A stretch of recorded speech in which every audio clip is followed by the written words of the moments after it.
नौसेना में सब लेफ्टिनेंट बने राहुल यादव। गांव दहाना निवासी राहुल यादव को भारतीय नौसेना में सब लेफ्टिनेंट के पद पर नियुक्ति मिली है। राहुल ने बताया कि उनकी प्रारंभिक शिक्षा गुड़गांव चट्ठी से लेकर 11वीं तक की पढ़ाई राष्ट्रीय मिलिट्री स्कूल अजमेर तथा 12वीं की महेंद्रगढ़ से की है। अब वह 4 साल के प्रशिक्षण उपरांत सब लेफ्टिनेंट नियुक्त हुआ है। राहुल के पिता सुरेश कुमार वर्तमान में भारतीय सेना में सूबेदार के पद सेवारत है। राहुल ने अपनी सफलता का श्रेय दादा राम सिंह, दादी इंद्रावती, पिता सुरेश कुमार, माता मुकेश, मामा योगेंद्र, मामी निर्मल व अन्य परिजनों को दिया है। स्कूल का और अपने समाज का, जिले का और राज्य का नाम ऊंचा किया है, टॉप किया है। हम बात कर रहे हैं दवाना गांव के राहुल की, जिन्होंने सेना में बहुत ही कम उम्र में लेफ्टिनेंट बने हैं। हम इनसे इस बारे में बातचीत करते हैं कि कितनी कठिनाइयों का इन्होंने सामना करना पड़ा। ये बहुत ही बड़ी बात है कि ग्रामीण परिवेश का, ग्रामीण आंचल में जो बच्चे रहते हुए भी लेफ्टिनेंट बन रहे हैं, सेना में जा रहे हैं, ये बहुत बड़ी बात है। ये उन लोगों के लिए भी बहुत बड़ी बात है जो लोग कहते थे कि सिर्फ शहर और जो बड़ी सिटी है उन्हीं के बच्चे लेफ्टिनेंट बन सकते हैं, सेना में बड़े अफसर बन सकते हैं। सर, सबसे पहले नमस्कार। नमस्कार सभी को जो ये चैनल देख रहे हैं, सभी बुज़ुर्गों को मेरा नमन। और मैं आप सबको यह बताना चाहूँगा कि सबसे पहले मैं धन्यवाद करना चाहूँगा अपने बुज़ुर्गों का, माता पिता का और अपने शिक्षकों का, जिन्होंने मेरी मदद की इस मुकाम तक पहुँचने में। सर, सबसे पहले हम भी हमारी पूरे जो भारत गौरव न्यूज़ चैनल है इसकी टीम के द्वारा हम भी आपको बहुत बहुत बधाइयाँ देते हैं, शुभकामनाएं देते हैं। धन्यवाद जी। सर, जैसे कि हम बातचीत करते हैं आपके बचपन के बारे में, बचपन कैसे बीतता, कितने भाई बहन थे आप, बचपन के बारे में बताइए कुछ, कहाँ से शिक्षा प्राप्त हुई? जी, बचपन की शुरुआत तो अगर हम पहली दूसरी कक्षा की देखें तो रावलाल सिंह स्कूल जो लवाना में है, मैं वहाँ पर पढ़ा 1-2 कक्षा के लिए। पर जैसा कि बचपन में हर कोई बच्चा शरारती होता है, तो मैं भी काफ़ी शरारती था, तो मेरे को गुड़गांव भेज दिया गया अपने मामा के पास पढ़ने के लिए। मैं वहाँ पर 6 साल तक गुड़गांव में पढ़ाई की मैंने जी। उसके बाद मेरा सिलेक्शन मिलिट्री स्कूल में हो गया, तो मैं 11th क्लास तक मिलिट्री स्कूल में पढ़ा। और कौन सी क्लास में जब आपका सिलेक्शन हो गया था? 6th क्लास में मैं मिलिट्री स्कूल में सिलेक्ट हुआ था, तो 6 से 11th मैं मिलिट्री स्कूल में रहा। वहाँ पर भी बहुत कठिनाइयों का सामना करना पड़ता है, वहाँ पे बहुत दिक्कतें आती हैं जीवन। किस प्रकार की दिक्कतें आती है, किस प्रकार की कठिनाइयों का आपको सामना करना पड़ता है? जैसे कि अभी अगर आप एक किसी भी 6th क्लास के बच्चे को देखेंगे तो वो आपको एक बच्चा ही दिखेगा। अगर उसको आप घर से दूर छोड़ दें, वहाँ पे डेली का रूटीन है, अलग है, वहाँ पे अलग अलग पनिशमेंट वगैरह हैं, काफ़ी अलग अलग दिक्कतें आती हैं। जैसे कि सुबह उठकर बच्चे को जल्दी उठना है, ना वहाँ पर उसके माता पिता हैं उसको उठाने के लिए, और भी वहाँ पर सुबह से शाम तक अलग अलग पनिशमेंट जैसे रगड़ा वगैरह लगता रहता है। तो बच्चे का एक अलग ही मेंटल स्टेट बन जाता है, जिसका उसको मतलब उसको और ताकतवर बनाता है दिन प्रतिदिन। तो अगर अभी आप किसी 6th क्लास के बच्चे को घर से दूर छोड़ के आ जाओ तो उसको पता चलेगा कि बहुत मुश्किल है घर से दूर रहना, इतना आसान नहीं है। 6th क्लास में बच्चा आप देखें तो बहुत छोटा होता है। फिर उसके बाद 11th क्लास तक मैंने वहाँ से पढ़ाई की, और 12th क्लास की पढ़ाई मैंने RPS महेंद्रगढ़ से की थी। RPS स्कूल महेंद्रगढ़ से? हाँ जी। उसके बाद वहाँ से मैंने पढ़ाई की तो उसमें मेरे 95% आए। वहाँ के शिक्षक बहुत मेहनती हैं, वहाँ के जो फाउंडर हैं मनीष सर, वो भी काफ़ी मेहनती हैं। वो भी हर एक बच्चे वगैरह पे ध्यान देते हैं, वो देखते हैं कि कौन बच्चा टैलेंटेड है कौन नहीं।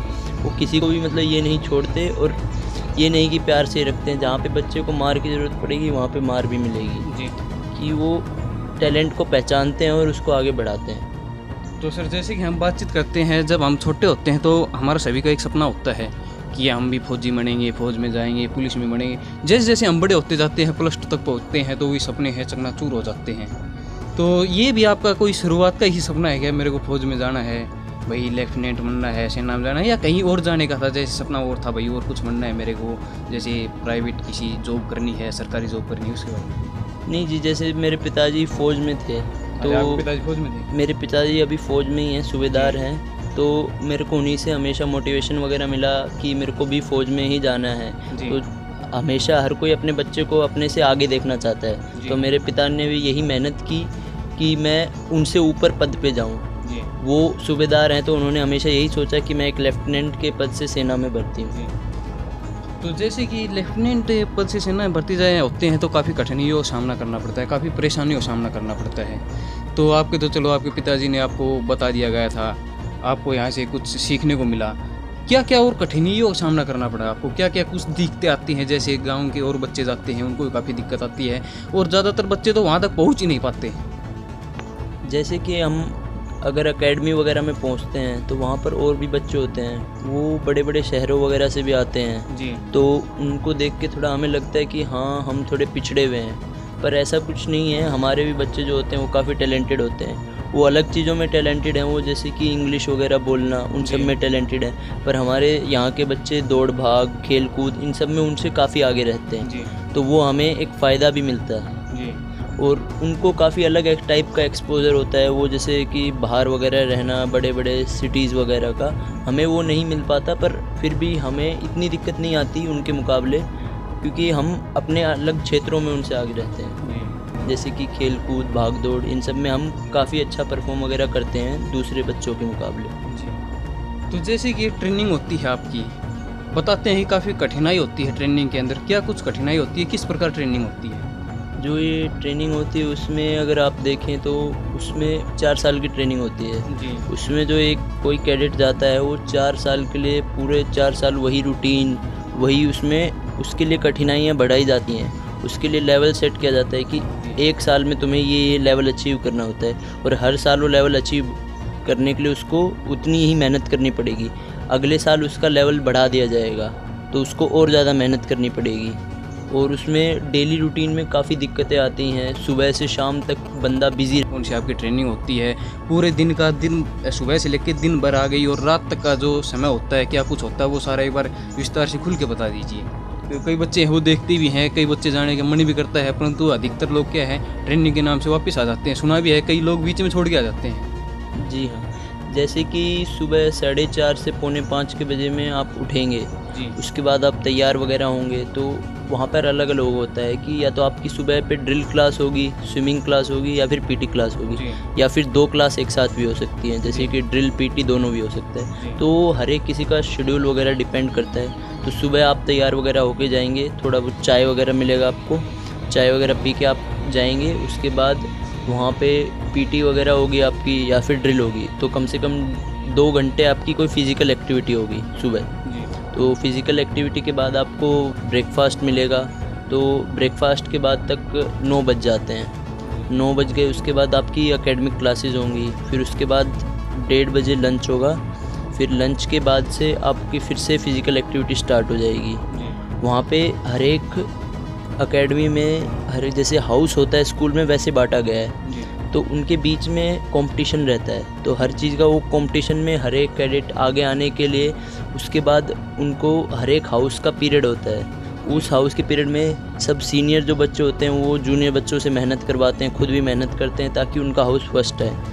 तो उस दोपहर के पीरियड में कोई भी एक्टिविटी जैसे कि स्पोर्ट्स आने वाला है तो उसकी सब तैयारी करेंगे। अगर पीटी आने वाली है, जैसे कि पीटी टेस्ट होता है, तो सब बच्चे पीटी करेंगे दोपहर में 2 घंटा। तो उस समय भी फ़िज़िकल एक्टिविटी पे पूरा ध्यान रहेगा। तो ऐसे 5 बज जाएंगे शाम के आपके फ़िज़िकल एक्टिविटी करते करते। अगर आपकी पनिशमेंट है तो आप शाम में कड़ी धूप में आपको पनिशमेंट पे भी जाना पड़ेगा। पनिशमेंट क्या देते हैं? पनिशमेंट अलग अलग तरह का होता है कि कई पनिशमेंट वगैरह रहता है कि एक्स्ट्रा ड्रिल रहता है एक, तो उसमें आपको 1 घंटे के लिए एक्स्ट्रा ड्रिल करना पड़ेगा। और इस कड़कती धूप में अगर आप ड्रिल करेंगे तो आपका पसीना छूट जाएगा कमर से, वो मैं आपको ज़रूर बता सकता हूँ। फिर उसके बाद और पनिशमेंट रहता है कि आपको पिट्ठू पहना दिया जाएगा और 10 किलोमीटर के लिए भगाया जाएगा। पिट्ठू 14 किलो का रहता है, उसमें 10 किलोमीटर अलग अलग रहता है, अलग अलग पनिशमेंट पे। एक पनिशमेंट में 24 किलोमीटर भी रहता है, वो संडे को कंडक्ट कराई जाती है। तो पनिशमेंट अगर आप ना ही लें एकेडमी में तो काफ़ी अच्छा है, पर अगर आपने ले ली है तो आपको पूरी करनी ही पड़ेगी। तो उसके बाद पनिशमेंट के बाद शाम को आप वापस आएंगे अपने रूम पे, वहाँ पे आपको चाय वगैरह मिलेगी स्टैंडी जी। फिर उसके बाद आप डिनर के लिए जाएंगे। उसके बाद डिनर के बाद आप वापस आएंगे, फिर आप पढ़ाई करेंगे 1 घंटे के लिए। आपने पढ़ाई की ताकि उसमें जो भी आपको असाइनमेंट वगैरह मिलता है या फिर आपको एग्ज़ाम्स के लिए पढ़ना है उन सब के लिए। उसके बाद आप शाम को वापस से पीटी क्लास होगी एक सोने से पहले, तो आप फिर से पीटी करेंगे। उसके बाद वापस सो जाएंगे आप। और इन सब के बीच में जैसे जूनियर जो कैडेट होता है उसको और भी कठिनाइयों का सामना करना पड़ता है। हर जगह सीनियर कैडेट्स रहते ही हैं, तो वो अगर कोई भी जूनियर जो बच्चा है वो कुछ भी गलती करता हुआ दिखेगा तो उसको वहीं पे रगड़ा भी लगेगा। तो ये सब मतलब पूरे दिन वहाँ पे बंदा फिज़िकल और मेंटली उसको तैयार किया जाता है आगे, क्योंकि उसको आगे जाके ऑफिसर बनना है और उसको लीड करना है बाकी सेना के जवानों को, तो उसके लिए उसको पूरी तरह से तैयार किया जाता है। तो इसमें बताते हैं कि कुछ बच्चे हैं, कुछ व्यक्ति जाते हैं वो बीच में ही ट्रेनिंग को छोड़ के वापस आ जाते हैं घर पर। ऐसा कुछ आपके भी मन में आया जब ट्रेनिंग हुई, कठिनाई आई, आपको परेशानी आई, तो आपके मन में नहीं आया कि चलो मैं भी घर चलता हूँ छोड़ के? कोई साथी होगा आपका वो आया होगा शायद, एक दो आते हैं। कुछ बच्चे होते हैं जो शुरू के ही दिनों में वापस आ जाते हैं, पर क्योंकि वो हमेशा अपनी मम्मी के पास में रहे होते हैं तो उनको आदत नहीं होती है ऐसे रूटीन की। पर मैं हमेशा से मिलिट्री स्कूल में रहा तो मेरे को उस सब की आदत पहले से ही हो चुकी थी, तो मेरे मन में ऐसा कोई विचार नहीं है। मतलब कि आधे सेना में तो आप पहले ही जा चुके थे, जब स्कूल टाइम में जा चुके थे आप? मुझे तो पूरी आदत तो वहीं पर हो चुकी थी ये सब रूटीन वगैरह की। तो ये ट्रेनिंग सर जैसे कि आपकी देहरादून हुई थी या तमिलनाडु कहाँ हुई थी? ये नेवल अकेडमी हुई थी जी, नेवल अकेडमी हाजीमाला जी। तो जैसे कि जो आसपास के हमारे बच्चे हैं, गरीब तबके के बच्चे हैं, और एक तरफ देखते हैं हमारे यहाँ दवाना है, आसपास के गांव हैं, सभी परिवार लगभग गरीब परिवार हैं, अगर वो जाना चाहें तो उनके लिए क्या कुछ बताना चाहोगे? मैं यही बताना चाहूँगा कि हर एक बच्चा, ऐसा ज़रूरी नहीं है कि अब अगर आप गरीब हैं तो आप नहीं जा सकते जी। पर आपको मेहनत करनी पड़ेगी। स्कूल में शुरुआती ही दम से आपको इंग्लिश के ऊपर थोड़ा सा प्रेशर डालना पड़ेगा अपने बच्चे पे, या फिर बच्चे को खुद से ही मेहनत करनी पड़ेगी, थोड़ा दौड़ भाग शाम में, ताकि वहाँ पे जाके उसको ज़्यादा दिक्कत ना आए। तो फिज़िकली भी फिट रहना चाहिए बच्चा, मेंटली भी फिट रहना चाहिए। तो अगर आप मन में, अगर आपके में इच्छा है तो आप कुछ भी कर सकते हो। सर आप जो अपनी ये सफलता हासिल की है, आपने मुकाम हासिल किया है इतनी छोटी उम्र में, इसका श्रेय किसे देना चाहोगे?